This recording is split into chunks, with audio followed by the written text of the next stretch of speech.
विद्यार्थी मित्रों, आज हम कक्षा 6 का पाठ तीसरा समझदार नन्ही का अभ्यास करने वाले हैं।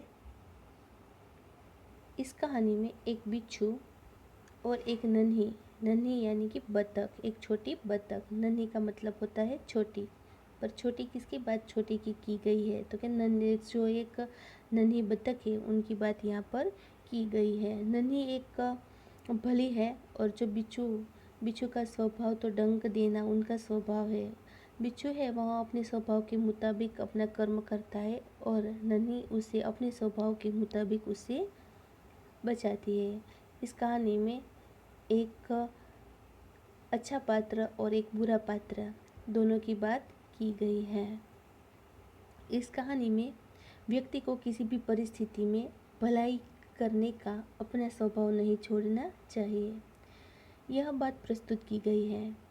हमारे समाज में कुछ लोगों का स्वभाव बुरा हो सकता है, लेकिन हमें अपना स्वभाव नहीं छोड़ना चाहिए। अपना जो अच्छा स्वभाव है वह बुरे व्यक्ति के स्वभाव के साथ अपना अच्छा स्वभाव हमें छोड़ना चाहिए नहीं। इसकी बात यहाँ पर की गई है। नन्ही बतख तट पर आई तो उसने देखा कि एक बिच्छू दलदल में फंसा है। जो छोटी सी बतख है वह तट पर आई। तट यानी किनारा। नन्ही का मतलब होता है छोटी। छोटी बतख किनारे पर आई तो उसने देखा कि एक बिच्छू दलदल में फंसा है। बिच्छू का अर्थ होता है, जो हम गुजराती में बोलते हैं वींची। तो ये जो छोटा सा बिच्छू है वह दलदल में फंसा था। दलदल यानी जो कादव और कीचड़ होता है उन्हें दलदल कहा जाता है। जहाँ पर पानी नहीं होता वहाँ पर कादव ही होता है, उसे दलदल कहा जाता है। ये जो एक बिच्छू है वह दलदल में फंसा था। बिच्छू ने नन्ही से प्रार्थना की। प्रार्थना का मतलब होता है विनती। कि बिच्छू है उन्होंने नन्ही यानी कि बतख से प्रार्थना की, बहन मुझे बचा लो। क्या प्रार्थना की? कि बहन मुझे बचा लो। नन्ही को उस पर दया आ गई। उसने बिच्छू को दलदल से उठाकर सूखे स्थान पर रख दिया। बिच्छू ने नन्ही से प्रार्थना की, विनती की कि बहन मुझे बचा लो। तो नन्ही जो बतख है उन्होंने बिच्छू पर दया आ गई। उन्होंने बिच्छू को दलदल से उठाकर जहाँ पर गीला स्थान नहीं था, सूखा था, वहाँ पर रख दिया। बिच्छू को शैतानी सूझी। शैतानी का मतलब होता है शरारत। के बिच्छू को शरारत सूझी। उसने नन्ही को डंक मार दिया। डंक मारना यानी का बिच्छू जो है उनका जहरीला काटना, उन्हें कहते हैं डंक मारना। नन्ही पीड़ा से तड़प उठी। उनको अत्यंत पीड़ा हुई। उसने बिच्छू से पूछा, क्यों भाई, तुमने मुझे डंक क्यों मारा? बिच्छू लापरवाही से बोला। लापरवाही यानी कि बेफिक्री। कि बेफिक्र होकर वह बोला, क्या करूं, डंक मारना मेरा स्वभाव है। स्वभाव का मतलब होता है आदत।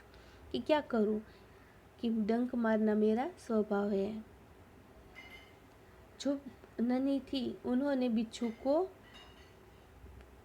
पूछा कि मैंने तुम्हें बचाया फिर भी तूने मुझे डंक क्यों मारा? तब जो बिच्छू है वह बोला कि क्या करूं, कि डंक मारना मेरा स्वभाव है।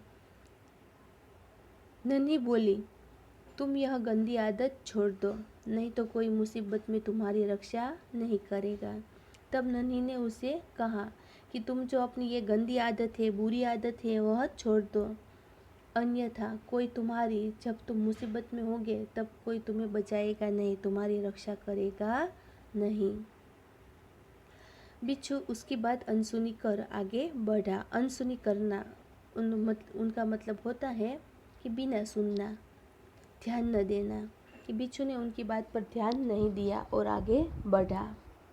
नन्ही अपनी माँ के पास नदी में चली गई। माँ ने पूछा, नन्ही बेटी तुम कहाँ रह गई थी? बिच्छू ने नन्ही की बात है वह उन पर ध्यान नहीं दिया और वह अनसुनी कर आगे बढ़ गया। और नन्ही भी अपनी माँ के पास नदी में चली गई।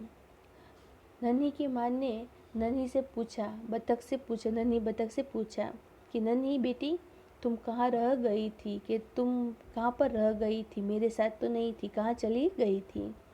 तब नन्ही बोली, माँ, एक बिच्छू दलदल में फंस गया था, उसे बचाने में देर हो गई। माँ खुश होकर बोली, बेटी, यह तुमने बहुत अच्छा काम किया। नन्ही ने अपनी माँ से बताया कि जो एक बिच्छू था वह दलदल में फंस गया था, उसको मैं बचा रही थी, इसलिए मुझे आपके पास आने में देर हो गई। तब उसकी माँ है, नन्ही की माँ, वह खुश होकर बोली कि तुमने जो यह काम किया है वह बहुत अच्छा काम किया है। नन्ही बोली, लेकिन बदले में उसने मुझे डंक मार दिया। माँ बोली, बिच्छू अपनी गंदी आदत का गुलाम है, तुम उससे चाहे कितनी बार बचाओ, वह बार बार डंक मारता रहेगा। नन्ही है, उन्होंने बिच्छू को बचाया, फिर भी बिच्छू ने उन्हें डंक मार दिया। तो उसकी माँ नन्ही को बोलती है कि बिच्छू है वह अपनी गंदी आदत का गुलाम है। गंदी आदत का गुलाम होना यानी कि आदत से मजबूर होना। तो बिच्छू है वह अपनी आदत से मजबूर है, वह अपनी गंदी आदत का गुलाम है, तुम उसे चाहे कितनी बार बचाओ, वह हर बार डंक मारता रहेगा।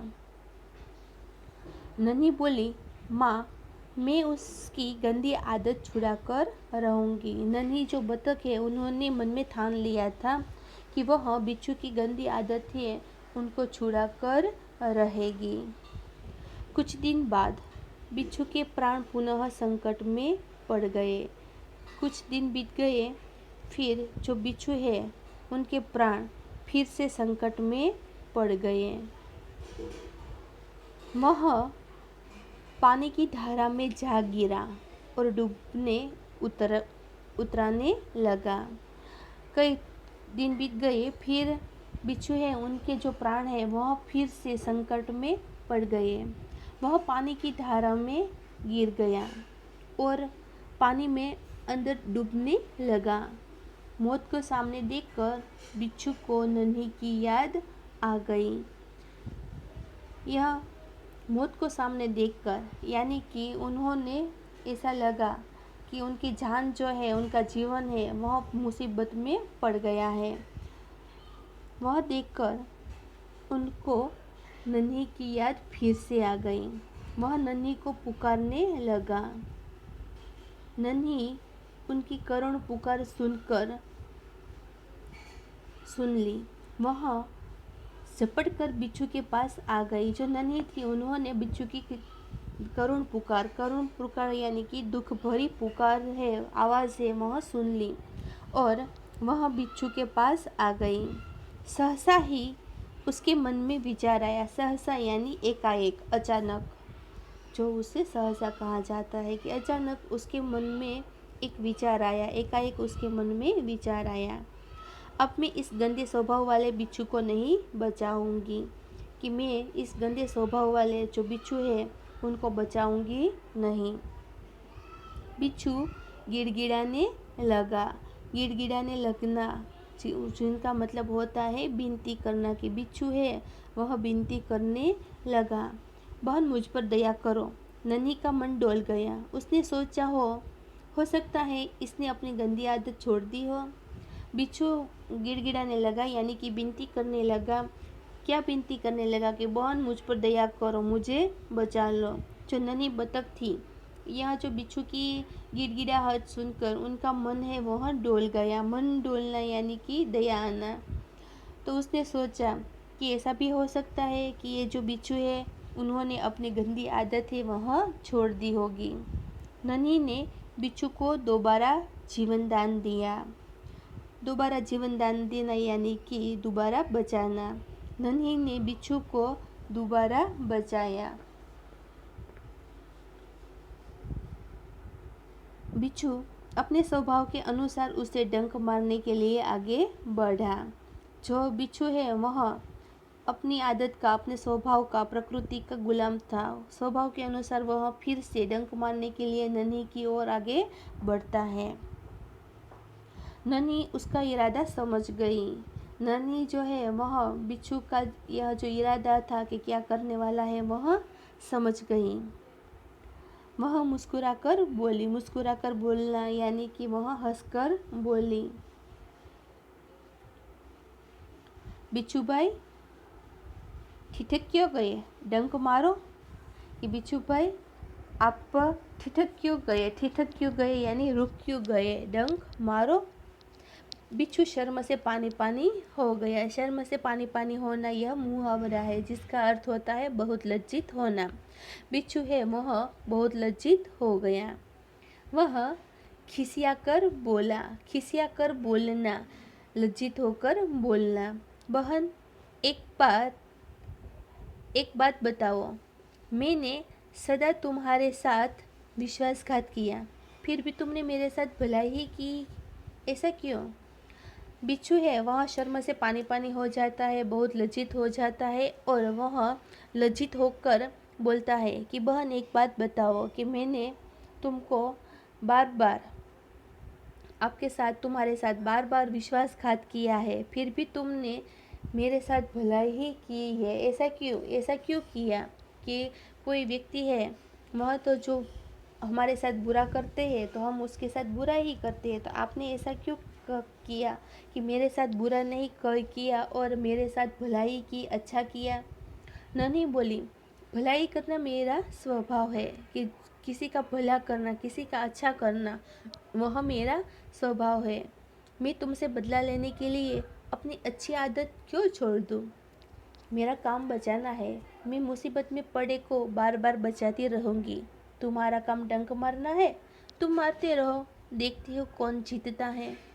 नन्ही बोली कि मेरा स्वभाव है कि किसी को बचाना, कि मेरी अच्छी आदत जो है वह मैं तुम्हारी बुरी आदत के लिए, तुम्हारी बुरी आदत का बदला लेने के लिए मैं अपनी अच्छी आदत है वह छोड़ नहीं सकती, इसीलिए मेरा काम है बचाना। मैं मुसीबत में जो भी व्यक्ति पड़ा है उनको बार बार बचाती रहूँगी। तुम्हारा काम डंक मारना है तो तुम डंक मारते रहो और मेरा काम है बचाना, तो मैं बचाती रहूँगी।